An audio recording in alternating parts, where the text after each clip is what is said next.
जून 2018 को law commission को भी हम ये लिख कर दिए थे, और ये जो कोविड कमेटी बनाई गई थी उसके सामने भी मैं खुद गया था, जिसमें हमने इस वन नेशन वन इलेक्शन की मुखालिफत की। और हमारा मानना यह है कि this is a solution in search of a problem. इसको अगर डिस्क्राइब करना है, this is a solution in search of a problem.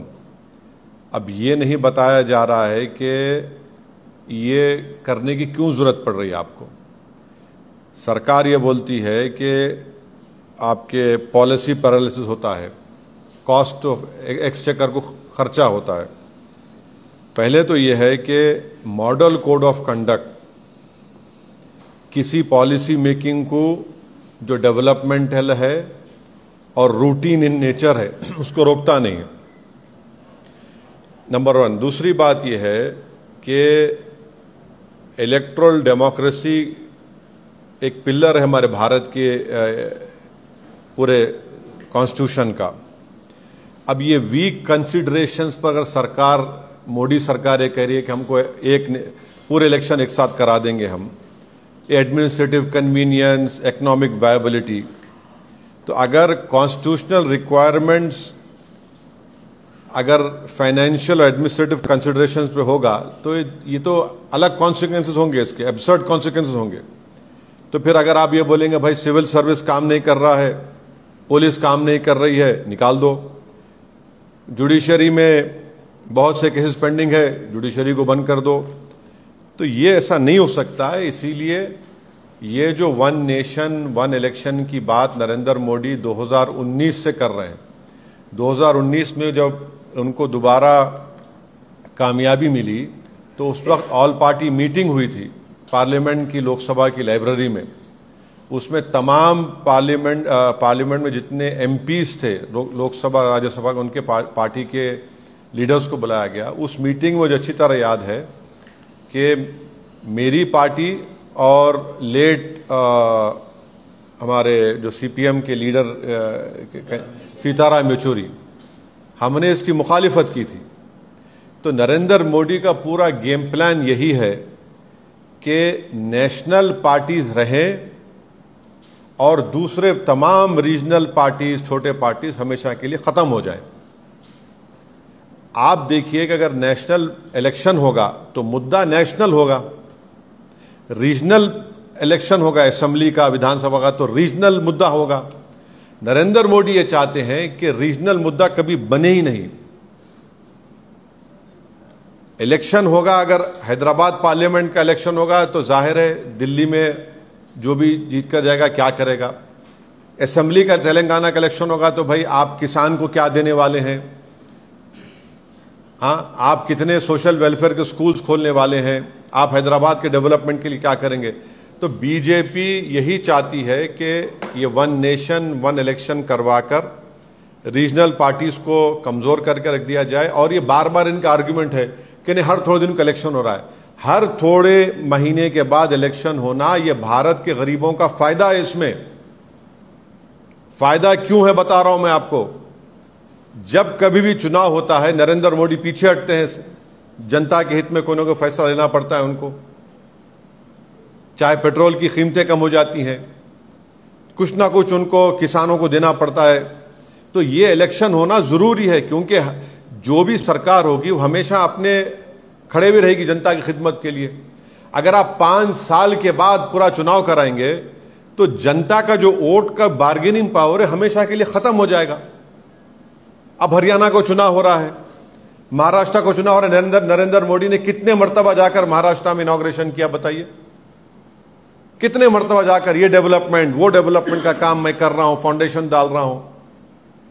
तो ये इससे भारत के गरीब मतदानों का, स्टेट्स का बहुत बड़ा नुकसान होगा और कॉन्स्टिट्यूशन का बेसिक स्ट्रक्चर का हिस्सा है। अब आप एक लेजिस्लेचर का एक टाइम है। अब तेलंगाना का इलेक्शन होगा 28 में, पार्लियामेंट का इलेक्शन होगा 29 में, अब महाराष्ट्र का इलेक्शन होगा अभी नवंबर में, 5 साल के बाद होगा, 29 में होगा।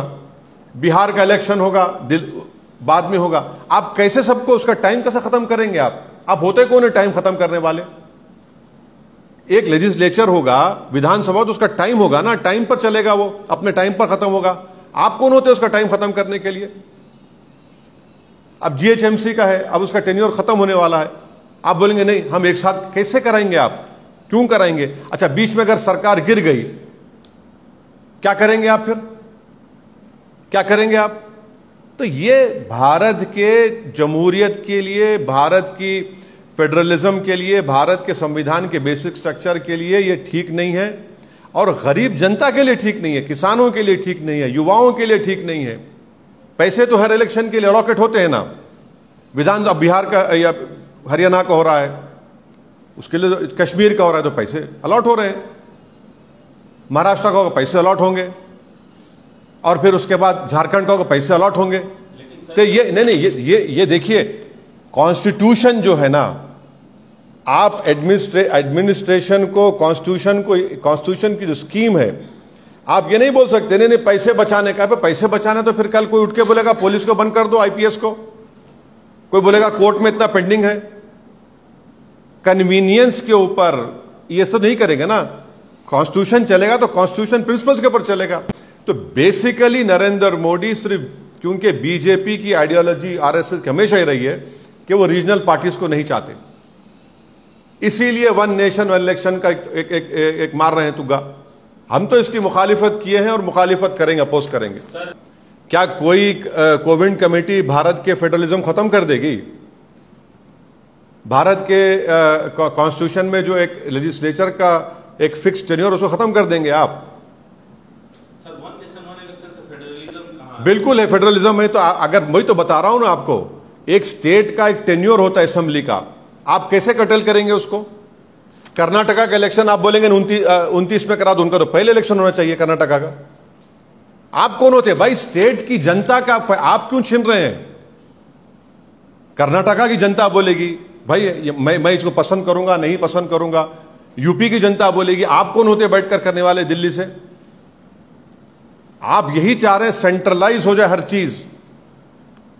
पहले आप देखिए कि आज साउथ इंडिया में कितना गम और गुस्सा है। 100 रुपये हम देते तो तेलंगाना को कितने पैसे आते?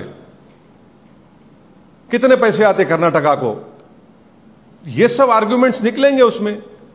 आप पहले करवाइए सेंसस कास्ट का, आप पहले करवाइए, कानून लाइए, 50% रिजर्वेशन को ब्रीच करिए, वो करिए ना आप वो नहीं करना चाह रहे। आप युवाओं को नौकरी का कानून बनाइए, वो नहीं करना चाह रहे आप जो पॉलिटिकली बीजेपी को फायदा हो सकता है, नेशनल पार्टी को, अब वही करने जा रहे हैं। आजादी के बाद कितने रीजनल पार्टीज थे भाई?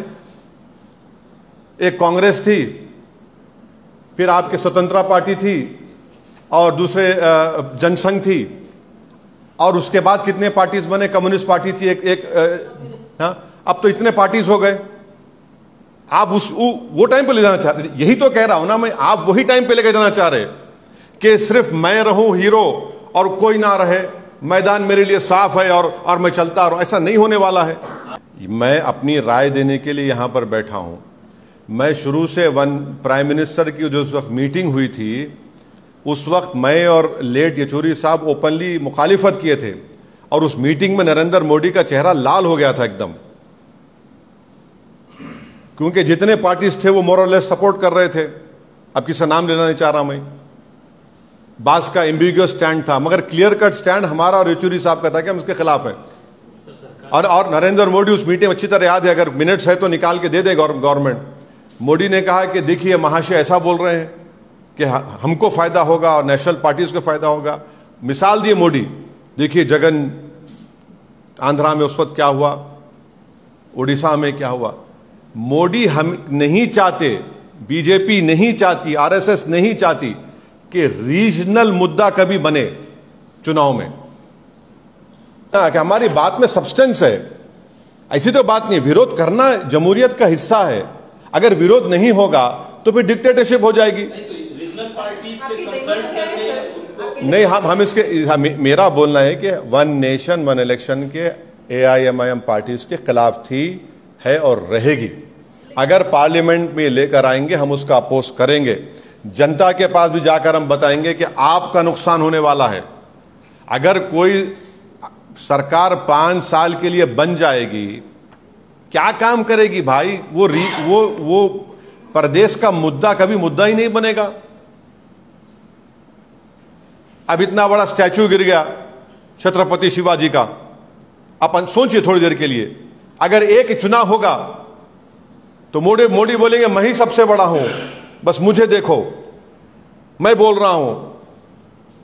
कभी नहीं बनेगा। अब उत्तर प्रदेश में मोदी ने कहा था कि वो जो जानवर रोडों में भाग रहा है, थर्ड फेज के बाद कहा वो जानवर आज भी फिर रहा है, खा रहा है।